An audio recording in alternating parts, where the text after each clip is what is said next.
9 o'clock, top of the hour, and don't worry, you're just right on time for KUTV Primetime News. This the 9th day of July, the year 2024. Indeed, it's a day that we have much and more lined up for you.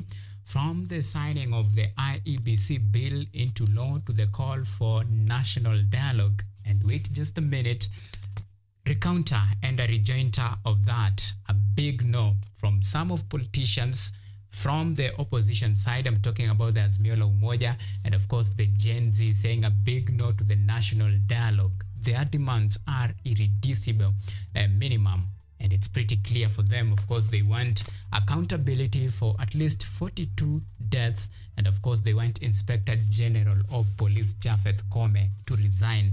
And of course, in line with that NADCO report and of course the signing of the bill.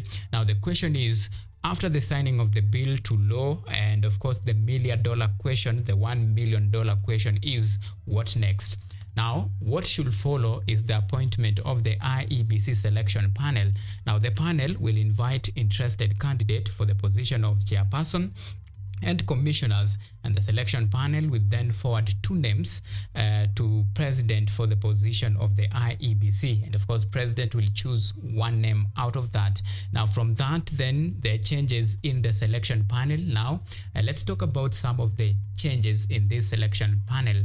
Remember, currently this is a joint collection and of course input from the Azimio side and of course the Kenya Kwanza side.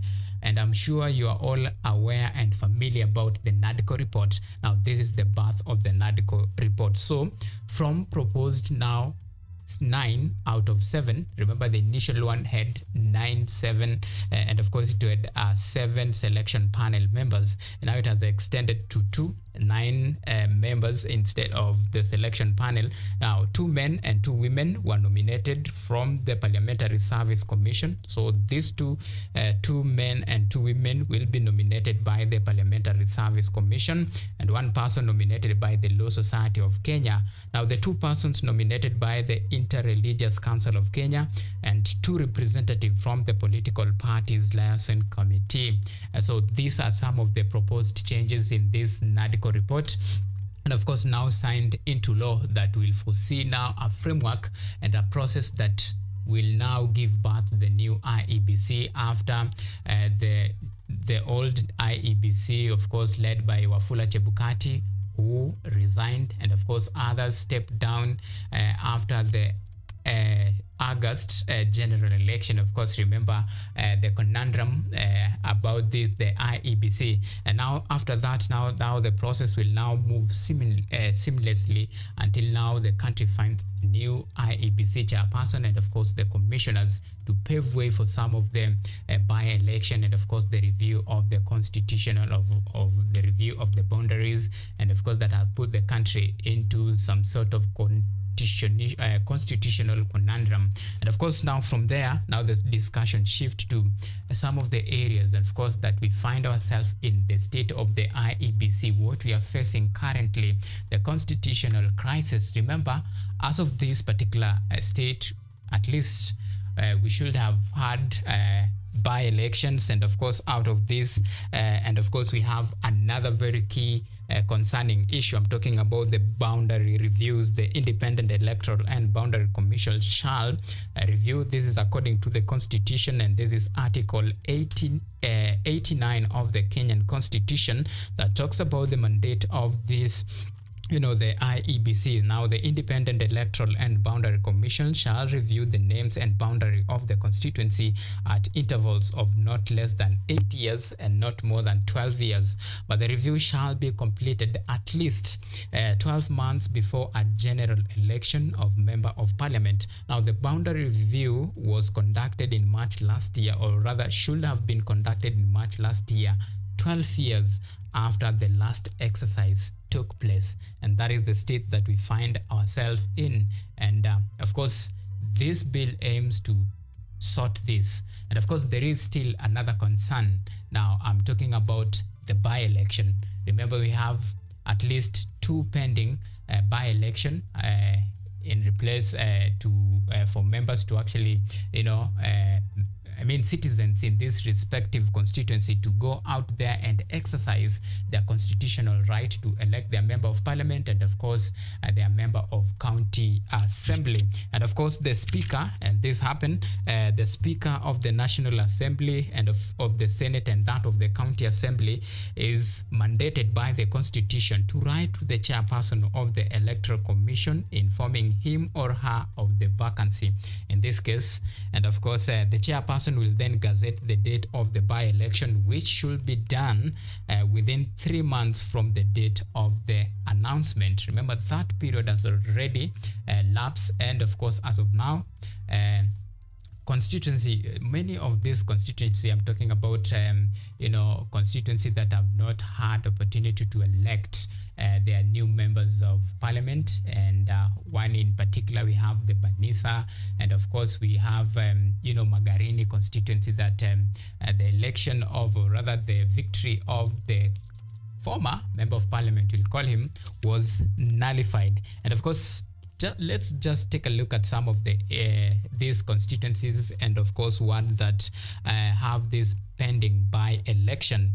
And of course we'll start with a ward, and of course we have Kisa East ward in Kakamega, and of course we have the Chewani ward, we have Kakuyuni ward, then Nyamira ward, Banisa. Then now we have at least 2 constituencies that have not had an opportunity to actually elect their member of parliament to exercise their constitution right. I'm talking about Banisa constituency, then we have Magarini constituency in Kilifi County. So this is what this new bill that have been signed into law will actually try to solve this constitutional conundrum that we find ourselves in as a country.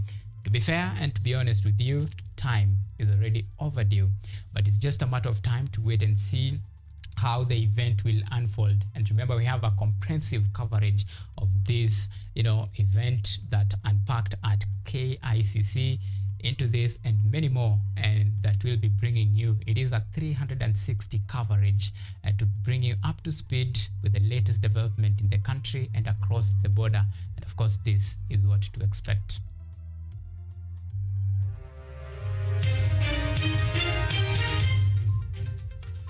Tonight, done and dusted.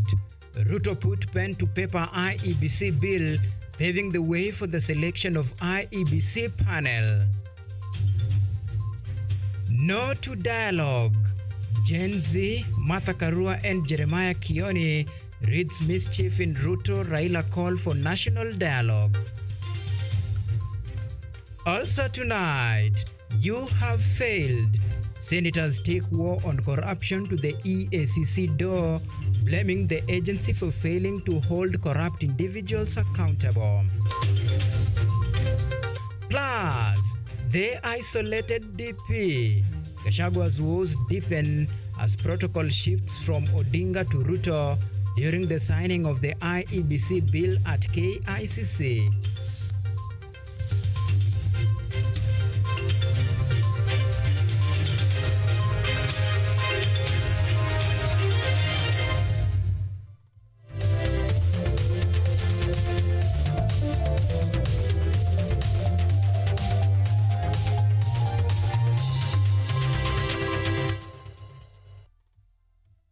This is KUTV Primetime News with Auma Evans. John Opio is my co-pilot tonight. Remember, you can chip in, you can send in your views and comment on all of our social media platforms. We are coming to you live on YouTube at KUTV News Live. You can tweet us on X at Auma Evans, at KUTV_Kenya, and we'll be sure to sample all of your feedback at the tail end of our bulletin tonight. So tonight we begin with the latest development here in the nation's capital, where President William Ruto has today ascended to the Independent Electoral and Boundary Commission Commission, that is IEBC, if you prefer the acronym, Amendment Bill of 2024, which is a brainchild of the last year's national dialogue between Azimio and Kenya Kwanza. The bill provides for the expansion of the IEBC selection panel to accommodate both government and opposition parties, with its assent now paving the way for the constitution of the Electoral Commission within a timeline of 90 days. Munene Weru is on that beat tonight. Your Excellency, this vellum. For close to a month now, the IEBC Amendment Bill, after getting the nod from the august House, has been gathering dust atop President Ruto's desk. However, following heavy pressure mounted by protests and the Azimio coalition, the president has finally put pen to paper. In the way of Tuesday morning at the KICC pavilion, and under the heavy supervision of the Azimio and Kenya Kwanza principals, the president assented to the IEBC Amendment Bill of 2024, which provides for the expansion of the IEBC selection panel from 7 to 9 members. IEBC selection panel, which will now comprise of 9 persons who are to be nominated.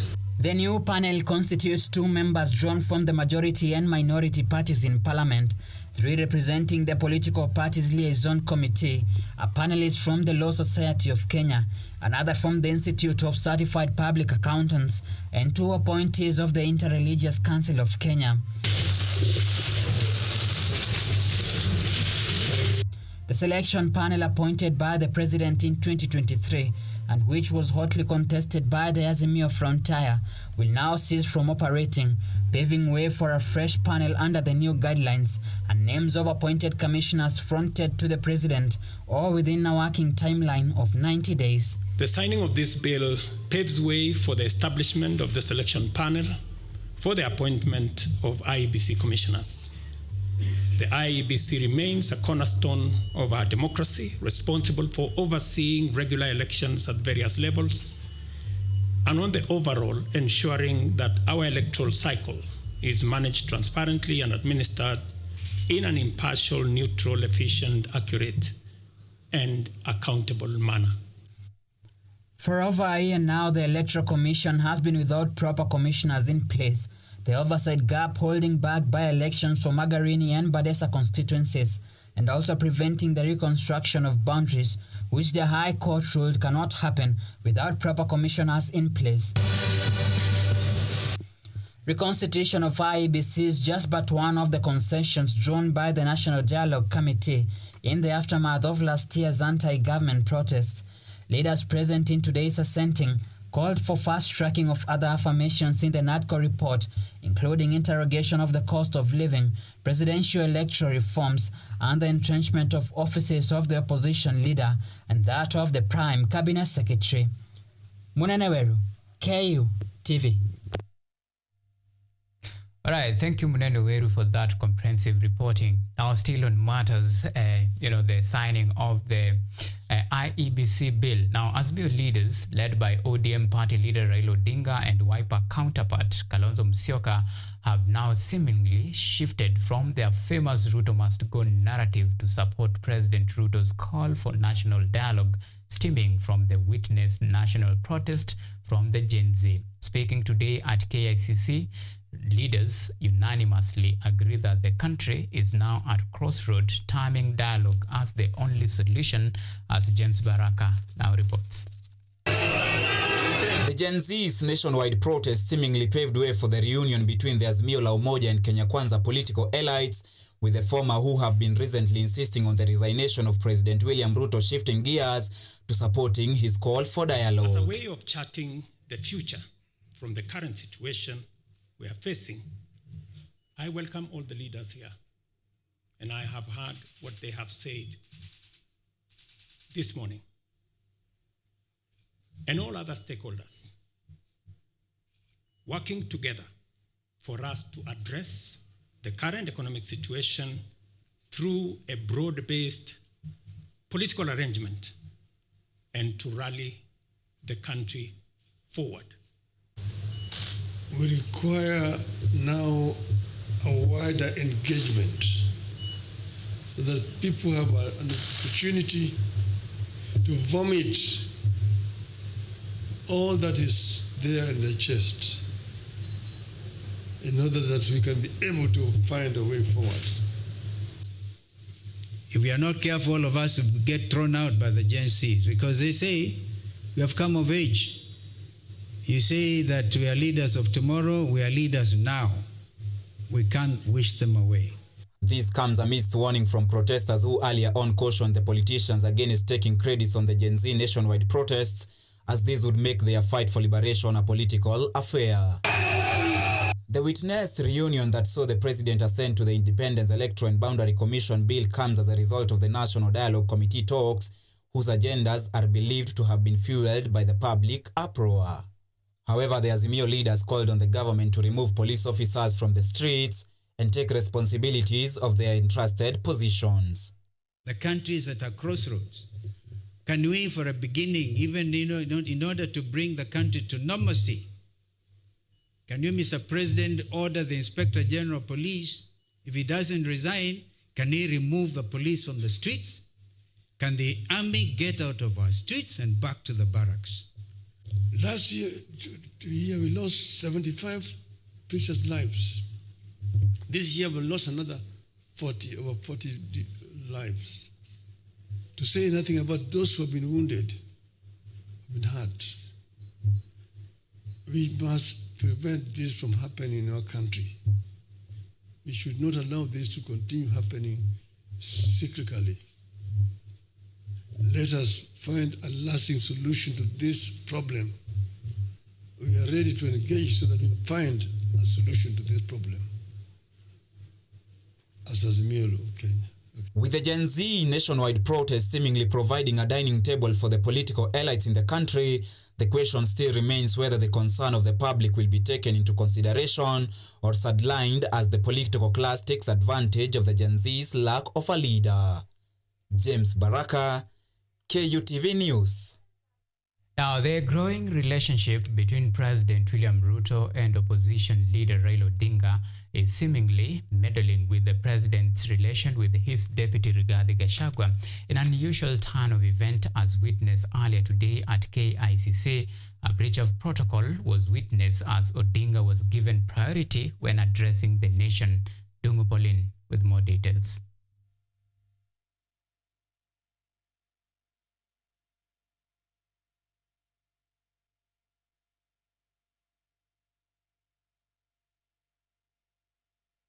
Be out of order.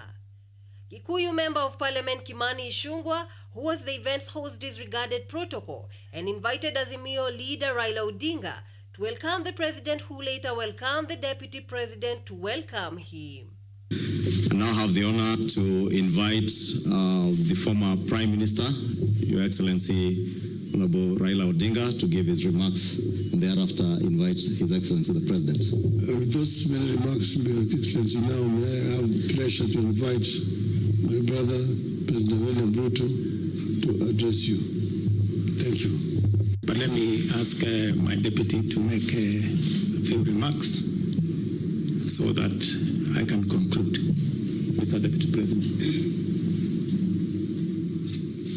And I think, Your Excellency, you have the capacity to lead us in that direction where there is consultation and all Kenyans are able to agree on the way forward. The deputy president has for a long time been seen opposing the position of Odinga with regard to pushing for a handshake, as was witnessed in the previous regime. Initially, Ruto had expressed that he would ensure his deputy was respected, giving examples of incidences that occurred while he was deputy president and sidelined after a handshake between former President Uhuru Kenyatta and Odinga. Nevertheless, a different picture was painted today as the opposition leader made his final remarks after President Ruto in a press briefing outside KICC. With previous Rigathi's sentiments of him complaining about individuals close to the disregarding respect that is shown to the president's position as the sole president employer, his efforts to unite the Mount Kenya leaders, and his first response on the country's and finance bill protests hours after Ruto's address, Rigathi has been perceived to be reading from a different script from the president. On this regard, the alliance of Raila Odinga and the president could be perceived as a threat to the bond between the president and his deputy. Ndongo Pauline, KUTV. Right, Gen Z has expressed disapproval, I beg your pardon on that, of the dialogue called by opposition leader Raila Odinga, terming it as betrayal. They claim that his acceptance to engage with with government is not on their behalf. At the same time, a section of Azimio leaders have joined the narrative with Martha Karua claiming that the call is a trap that seeks to lure the state to work for a handful of elites rather than serving Kenyans.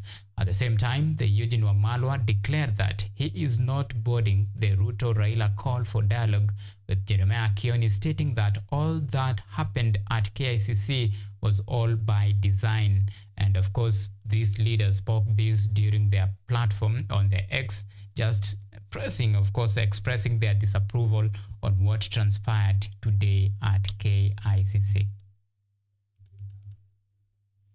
All right, now let's move on. The Senate has taken a firm stance holding the Ethics and Anti-Corruption Commission accountable for failing to address 446 corruption files pending in their offices. Senators are calling for immediate answers and decisive action to combat corruption effectively. Let's get more from our very own Brian Auma. Following Senator Ledama's amendments on the Conflict of Interest Bill, shielding public officials from scrutiny and accountability, the Senate in outrage today faulted the Ethics and Anti-Corruption Commission (EACC) for being a weakling in holding corrupt political leaders accountable. Senator Muthee John of Nyandarua, in his critique, accused EACC of being ineffective by highlighting the backlog of 146 unresolved cases and insisted that the EACC should be summoned to the Senate for accountability rather than engaging with them on social media. Bursaries were not meant for anybody else. It was meant for the needy. You do not have necessarily to be brilliant to be needy. You only need to be needy for you to access education. The amendments by the Senate on the bill that included deletion of all punitive sanctions proposed for violations leaving compliance with the law to be driven by individual public officials' patriotism and goodwill, if passed to the law, shall shield public officials from accountability for mismanagement of public resources. Nevertheless, the members acknowledge the need to implement prudence management techniques in order to manage the rising cases of unemployment that are solely the leading cause of corruption. These include reduction of retirement age from 60 to 55 years and ensuring fair and sustainable approaches on salary increment. The root cause, we know it very well, is economic emptiness and lack of income and jobs for young people in this country. And they're the bulk and majority of this country, Mr. Speaker, and they cannot get income and decent jobs, Mr. Speaker, simply because we have enabled a system where governance in this country cannot allow for capital to reach those young people, Mr. Speaker. Because of unemployment, we can use technology to ensure that the youth get something that they can put on the table, Honorable Speaker. There is a conversation to have over 1,400 digital hubs across our wards in Kenya, Honorable Speaker. We want the National Assembly to allocate resources in these particular constituency innovation hubs, Honorable Speaker, so that the youth across the country can access internet, they can access online jobs, so that they can have something to put on the table, Honorable Speaker. Adding to the tension, these pressing issues remain a forefront of the Senate's agenda, reflecting the diverse and urgent challenges that the nation faces with regard to the 2024 Finance Bill and budget amid its protests. Brian Auma, KUTV. All right. It is 25 minutes past time to take a very short breather here on KUTV Primetime News. Remember, plenty more to follow after the break. See you in a bit.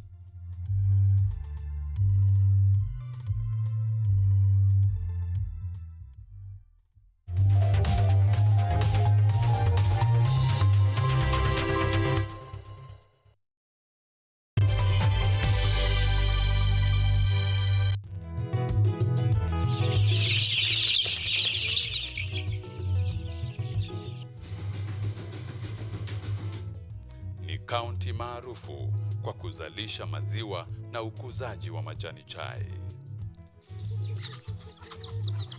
Pia, serikali ya kaunti inawahimiza wakulima kukumbatia mitindo mingine ya kilimo kuzidisha mapato.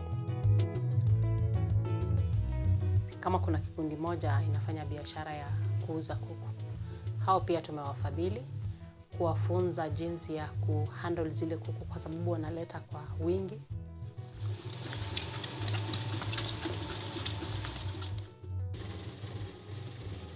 Haya yote tunakuletea katika Boresha Kilimo, toleo la kaunti ya Bomet. Kilimo ni nguzo kubwa kwa ujenzi wa taifa.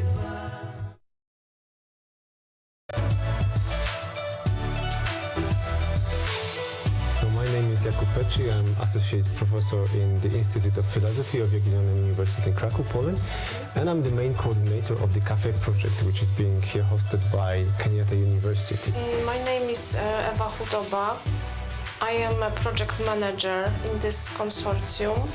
Keep watching cutting-edge research at Kenyatta University Television.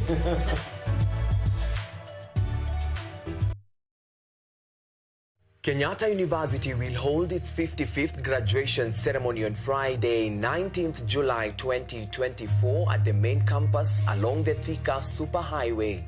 KUTV will provide live coverage of the graduation ceremony from 8 a.m. The ceremony will also be streamed live on KUTV and KU website, Lola app and all KU social media platforms. For more information, please contact the Office of the Registrar Academic on 020-870-3092 or 0786-335111 or visit the KU website on www.ku.ac.ke.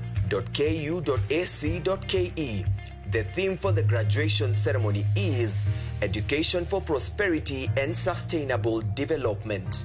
Kenyatta University, transforming higher education, enhancing lives.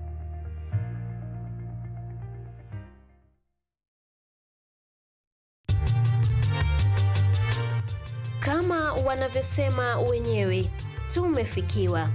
Wenye upara sasa wanaweza kufanyiwa upandikizaji wa nywele kitaalam. Wiki hii tunamwangazia Daktari Winnie Maina ambaye aliamua kufanya matibabu ya kipekee ya urembo. Alopecia is a general term for hair loss, okay? But then within that alopecia, we have so many causes of hair loss. Upara itself is hair loss, it's alopecia. Ungana nami Jumatano hii katika kipindi cha Mwanamke Mwake Mwake ufahamu zaidi.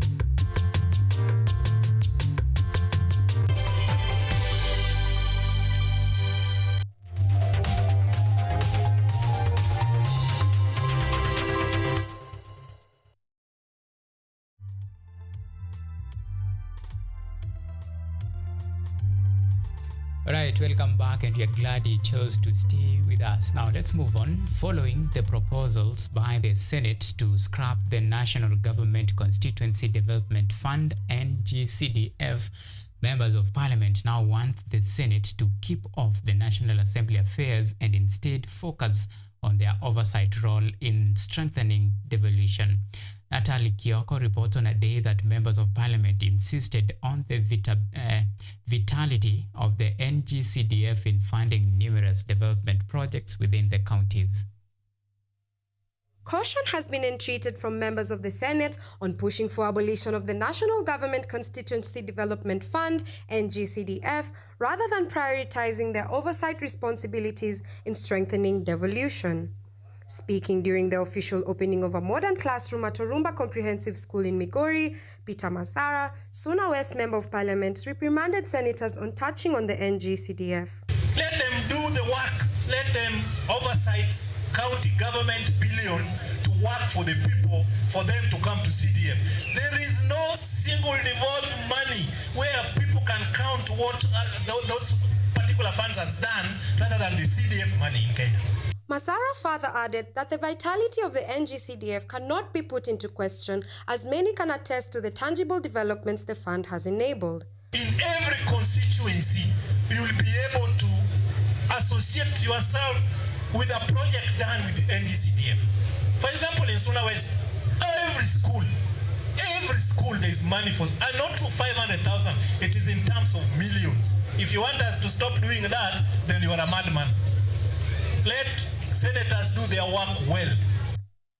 Earlier this month, nominated Senator Tabitha Mutinda sparked controversy after proposing that the NGCDF be eliminated as a cost-cutting measure. She argued that development-related functions are already managed by the national and county governments, and MPs should concentrate solely on their legislative duties. The public, on the other hand, claimed that the NGCDF allocation paves way for looting of government resources and that education should entirely be free to all. The Treasury had earlier allocated 63 billion shillings for the NGCDF in the 2024-2025 budget to promote regional equity, elevate poverty, and enhance social development. In the recent announcement, the allocation is cut by 15 billion shillings, a move that could impact bursaries for thousands of students and various school projects. Natalie Kioko, KUTV. And to security matters, stakeholders from the National Security Organization have now resorted to the use of technology in a bid to curb the rising cases of insecurity in the country that result from terrorism. This was after an evaluation meeting convened in Garissa. Ocheng Cynthia reports. In a bid to discuss possible measures to help root out terrorism that has been witnessed especially in northeastern region, a meeting was convened by the National Security Organization, incorporating security personnel, non-state actors, religious leaders, and wananchi in Garissa. Speaking during the meeting, Joseph Kanyiri from the National Counter-Terrorism Center said terrorist groups have changed their mode of operation, including technological deployment to lure young people into their criminal activities. Katika hali ambako vijana wengi wamesoma na wanafuta kazi. Kuna wale ambao husukuma CV na biodata zao kwa mitandao kama LinkedIn. Na hivyo basi wale wana recruit hujaribu kuwafuata na kuwashawishi. Twaona umehitimu mpaka shahada ya pili, twaona umehitimu shahada ya kwanza na alama zako ni nzuri, twaona una tajiriba nzuri na tunatafuta mtu kama wewe. Basi ukakuta Among the strategies to be employed is the use of modern technology to keep stakeholders abreast on current trends and ways of building resilience. Ikawa ni wakati mwafaka kuleta mabadiliko ambayo yataboresha utendakazi wetu, utendakazi wa shikadau ambao tunashirikiana na wao, yakiwa mashirika ya serikali na mashirika yasiyo ya kiserikali. Hivyo basi hii sera mpya ambayo ikiratibiwa itatusukuma kuanzia mwaka wa 2024 mpaka 2029 itakuwa ni bora zaidi. John Otieno, Northeastern Regional Commissioner, urged everyone to participate in the evaluation and to demonstrate flexibility and agility in order to remain ahead of the growing threats.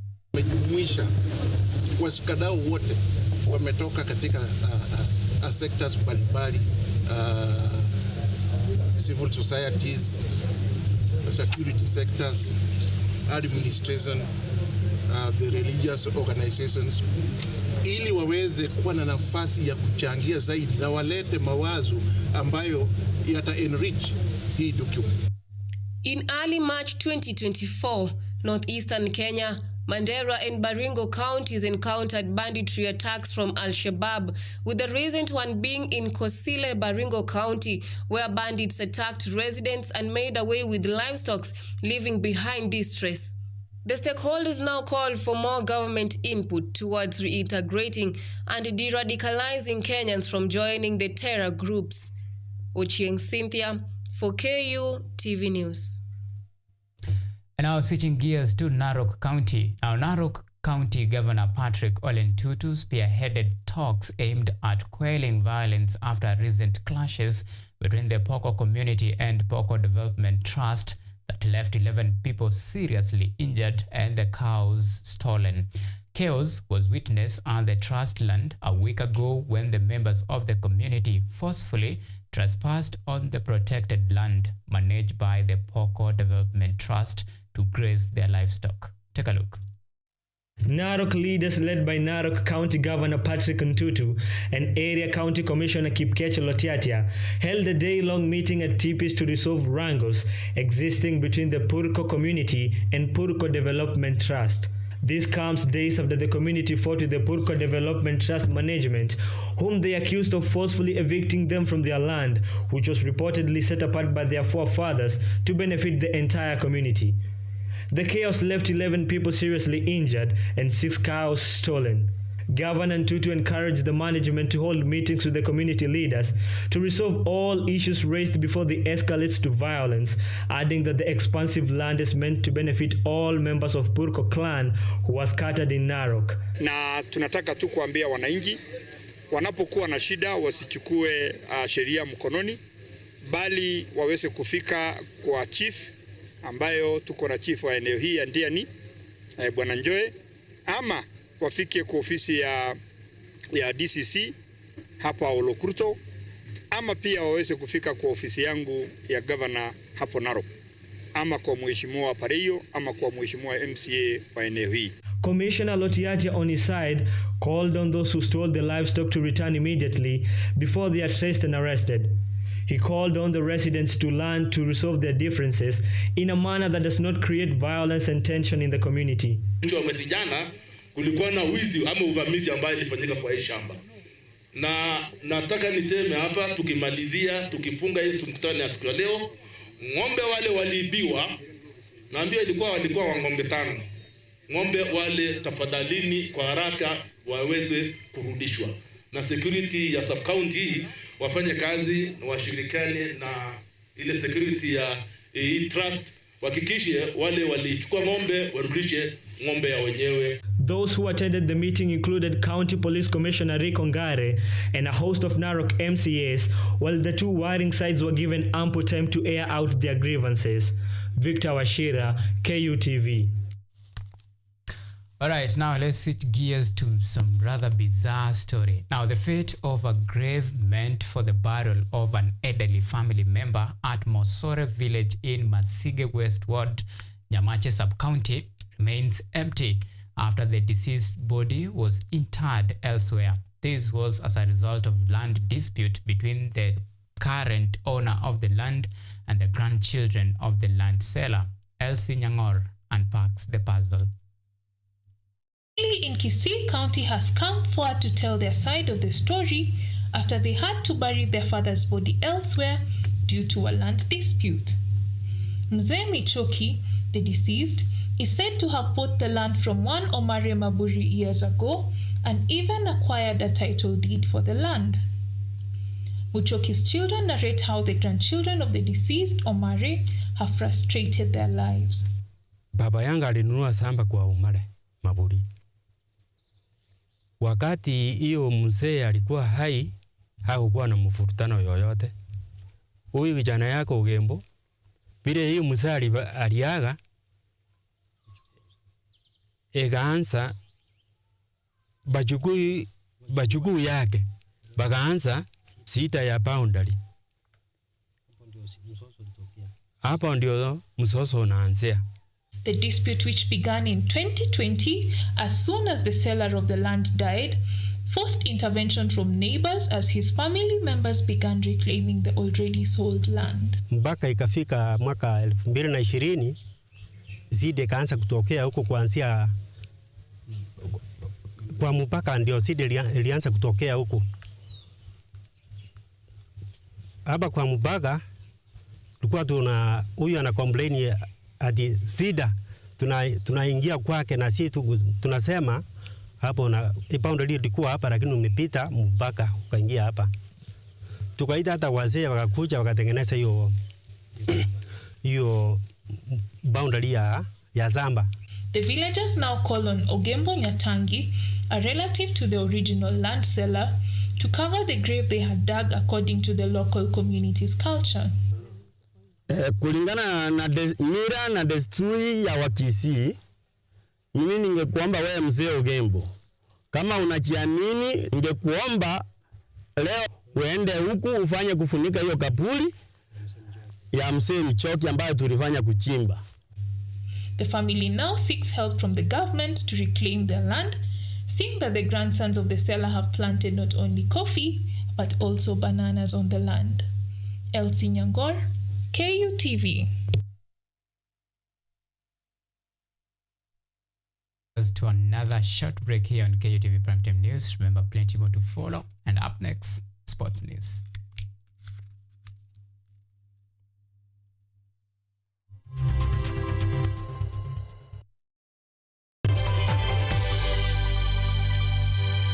Are you an aspiring media practitioner, a graduate, or you just want to advance your skills in television production? Then welcome to Kenyatta University, where education meets innovation. KUTV, the premier university television station in Kenya, is now offering short courses in TV studio, field technical operations, and video editing. Through these courses, you will acquire hands-on skills on camera operations, media production, lighting techniques, audiovisual editing, and sound and visual control, and how to operate key equipment in modern TV control room. Enroll today at KUTV and discover your full potential in cutting-edge TV broadcasting. Graduates of these courses will receive professional certificates. For more information, visit our offices at KUTV Studios or call us on 020-870-4252 or 020-870-4255 or SMS us on 0739-110-544. KUTV, a new experience.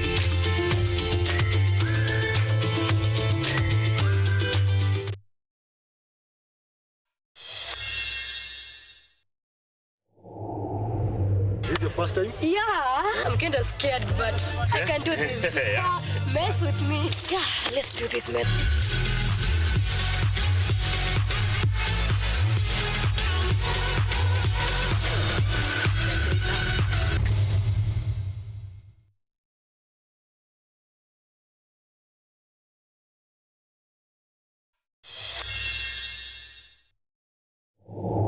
You need to look for high quality friends. I'm from Kingston, Jamaica, you know Portmore. That's my village. Sasa hii nimekuja kukopesa choo.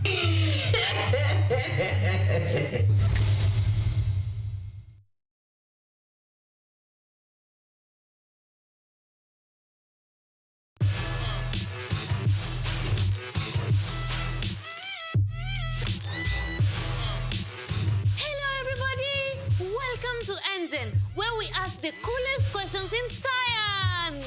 Let's go! Is yogurt really just rotten milk? Why do humans need sharks to survive? How did a 12-year-old boy from Africa invent modern vanilla farming? How do you deliver medicine to a chimpanzee? Can poop be useful? How can you save the planet by reducing air pollution? To help us answer these questions, we are inviting some wonderful guests from the world of science. They will enlighten you, make you hungry for knowledge, oxygenate your brain, and make your ideas flow. This is Engine Season 3. Let's go!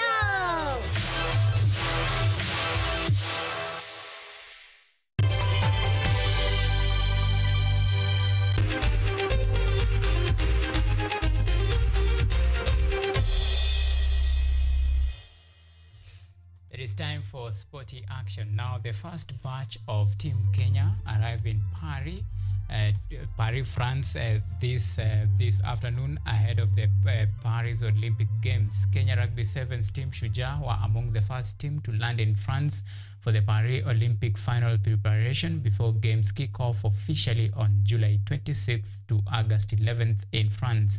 The team will camp at the High Performance Training Camp at Miramas, southern France, where they'll continue with their high-intensity training. Kenya will face Argentina, Samoa, and Australia in their opening Pool B group stage matches.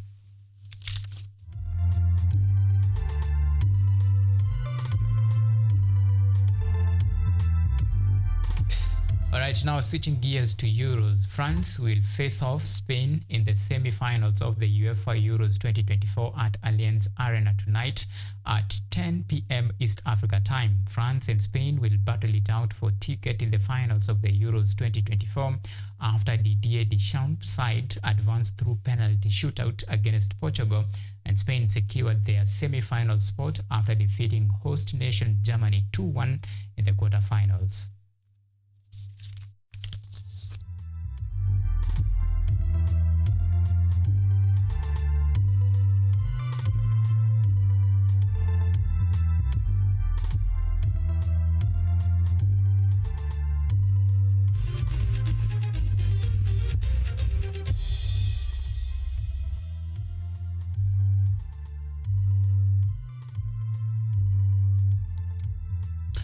Alright, it's a wrap. Many thanks for the men and women behind the scene. My good name is Auma Evans. John Opio has been our sign language interpreter tonight. Until next time, do have a lovely night. Good night.